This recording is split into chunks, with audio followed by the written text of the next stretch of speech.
Selamat pagi Bapak Ibu saudara-saudari yang terkasih di dalam Tuhan Yesus Kristus. Sebelum bersama-sama kita mendengarkan firman Tuhan, mari kita satukan hati terlebih dahulu di dalam doa, kita berdoa.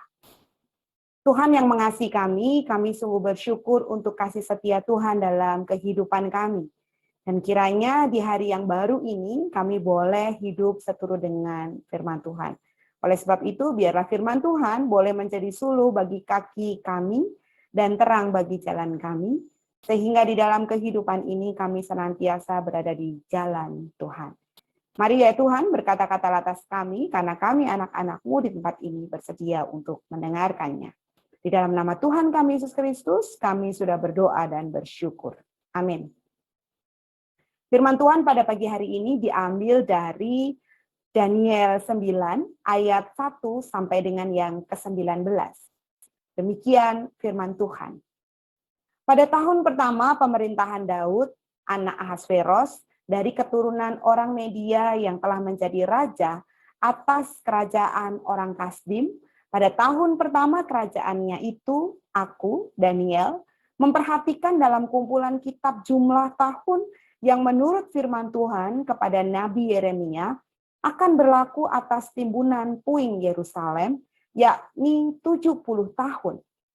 Lalu aku mengarahkan murkaku kepada Tuhan Allah untuk berdoa dan memohon sambil berpuasa dan mengenakan kain kabung serta abu.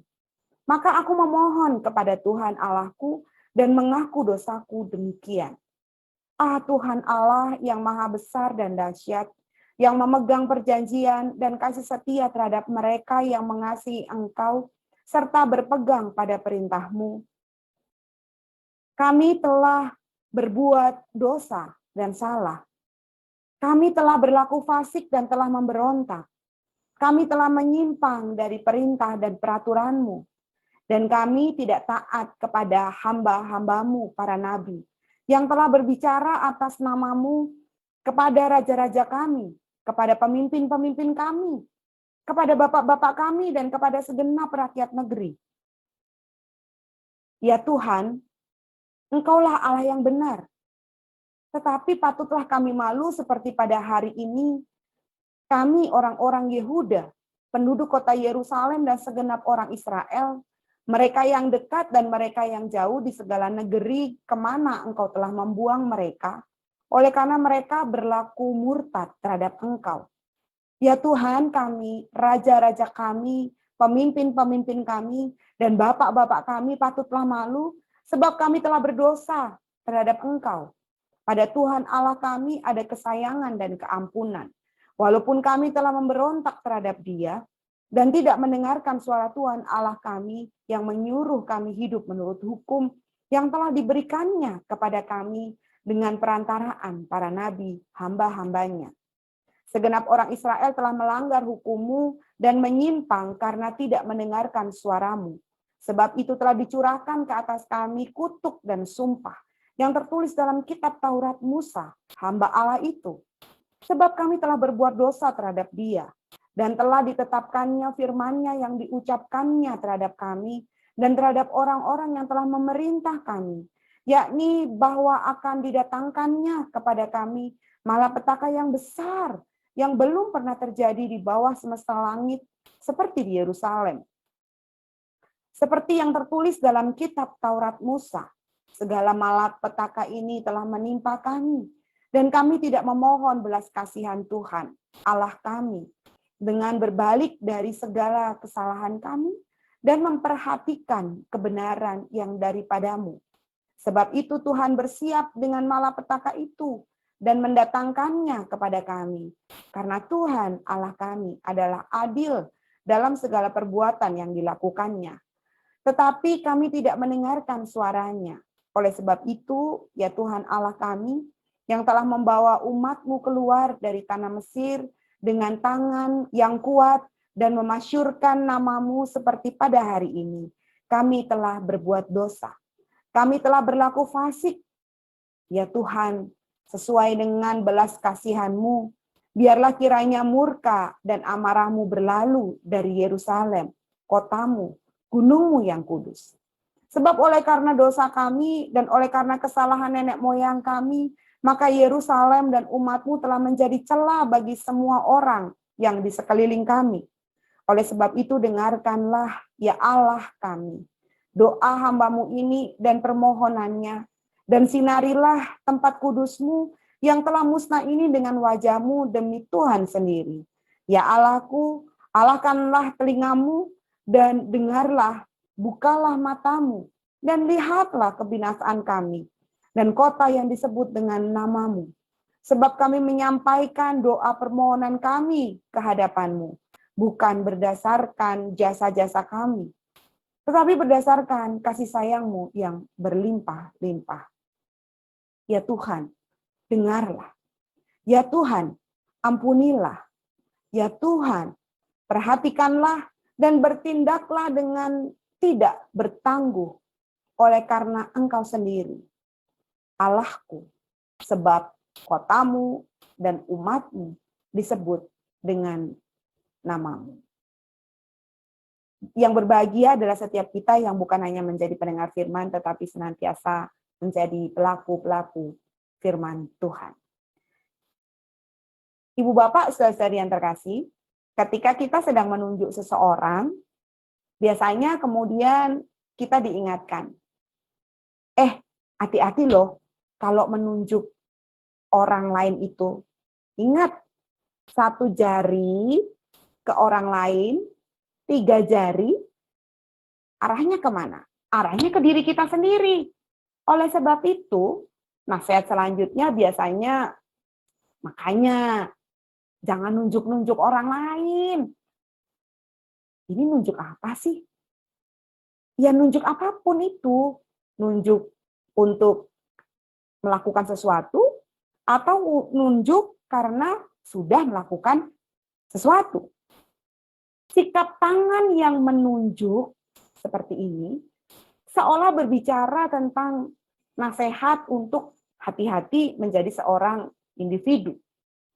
Padahal sikap tangan yang menunjuk seperti ini justru mengingatkan akan keberadaan kita di tengah dunia ini. Kita sebagai makhluk sosial, makhluk yang sesungguhnya tidak pernah bisa dipisahkan dari komunitasnya. Bagaimana ia bisa disebut jari telunjuk jika tidak ada jari yang lain? Bagaimana ia bisa disebut sebagai jari kelingking jika tidak ada ibu jari atau jari-jari yang lain? Sejatinya tubuh kita ini mengisyaratkan bahwa kita ini adalah makhluk sosial. Bacaan kita pada hari ini berkisah tentang seorang anak Tuhan yang bernama Daniel. Daniel yang sangat menghayati kehidupannya sebagai seorang individu sekaligus makhluk sosial. Daniel mengaku dosa. Pertanyaannya, dosa apa yang diperbuat Daniel? Bukankah dia justru menjadi alat Tuhan di tengah kehidupannya di tanah pembuangan? Dan kalau kita melihat, bukankah ia juga tekun berdoa? Bahkan justru hal itu menghantarkannya ke gua singa. Lalu untuk apa Daniel mengaku dosa? Daniel mengaku dosa tidak terkait dengan kehidupan pribadinya. Pengakuan dosanya terkait penghayatannya bahwa dirinya adalah bagian dari bangsa Israel. Ia adalah bagian dari bangsa yang hidup tidak sesuai dengan jalan Tuhan. Ia adalah bagian dari bangsa yang tidak mendengarkan suara Tuhan. Bahkan tadi dikatakan, ia adalah bagian dari bangsa yang memberontak Tuhan. Daniel sama sekali tidak berusaha membersihkan dirinya sendiri. Alih-alih membersihkan namanya dari dosa dan pelanggaran Israel, ia justru dengan jujur mengakui perbuatan menyimpang Israel. Dan bersamaan dengan itu, ia menyadari akan belas kasih Tuhan. Ia menyadari akan keadilan Tuhan. Dan ia percaya Tuhan mendengarkan dan memperhatikan seruannya. Ia memohon pengampunan Tuhan atas bangsanya. Kisah Daniel ini seolah menjadi sebuah cermin bagi kita. Bukankah kita pun bagian dari komunitas kita? Kehadiran kita merepresentasikan keluarga kita. Kehadiran kita merepresentasikan komunitas orang percaya. Kita merepresentasikan rukun tetangga dan rukun warga kita. Kita juga merepresentasikan bangsa Indonesia ini. Jika kita merepresentasikan komunitas kita, maka apapun yang terjadi dengan komunitas kita, kita turut andil di dalamnya. Ketika kita komplain atas negara ini, kita komplain dengan budaya yang malas antri. Kita komplain dengan budaya malas membaca, malas bekerja keras, boros akan sumber daya alam. Itu berarti kita juga sedang mengkomplain diri kita. Kita selalu menjadi bagian kok dari bangsa dan negara ini. Alih-alih komplain, maka firman Tuhan hari ini justru mengajak kita untuk mengambil tanggung jawab di dalamnya. Bukan sebaliknya sibuk membersihkan diri kita. Daniel memilih untuk menyadari keberdosaannya sebagai bangsa Israel. Akankah kita juga berkenan untuk menyadari keberdosaan kita sebagai bangsa dan negara ini? Ibu bapak, saudara-saudari yang terkasih, kalau boleh jujur, berapa banyak sih doa yang sudah kita naikkan untuk bangsa dan negara ini? Atau jangan-jangan jam-jam doa kita hanya habis untuk diri kita sendiri? Kita bukan hanya bagian dari bangsa dan negara ini. Kita juga bagian dari komunitas orang percaya.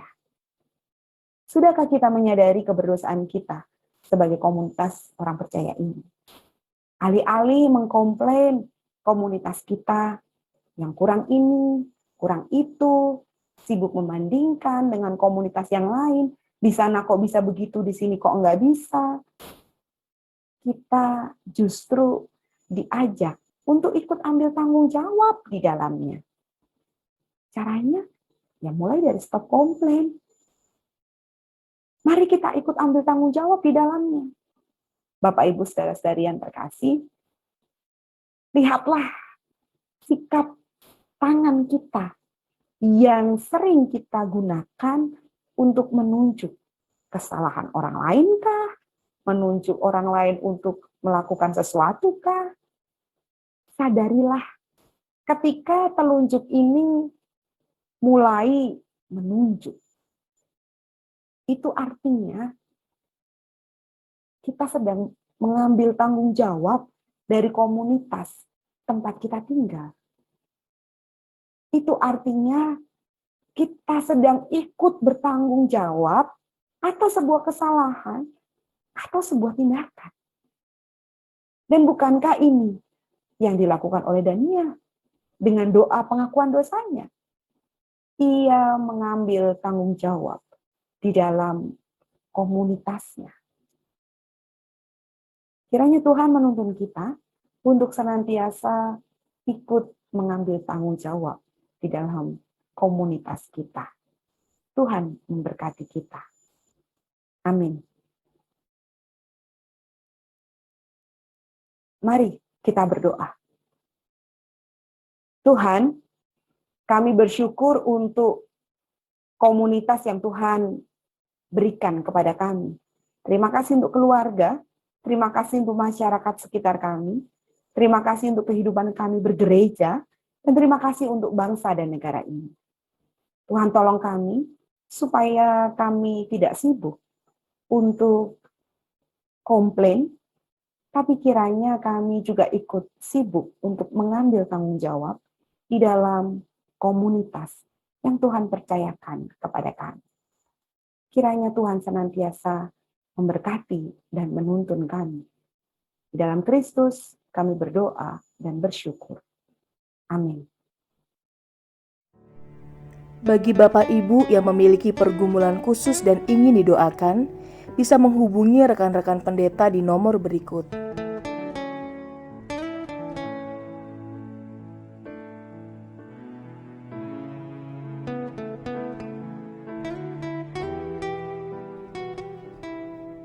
Tuhan Yesus memberkati.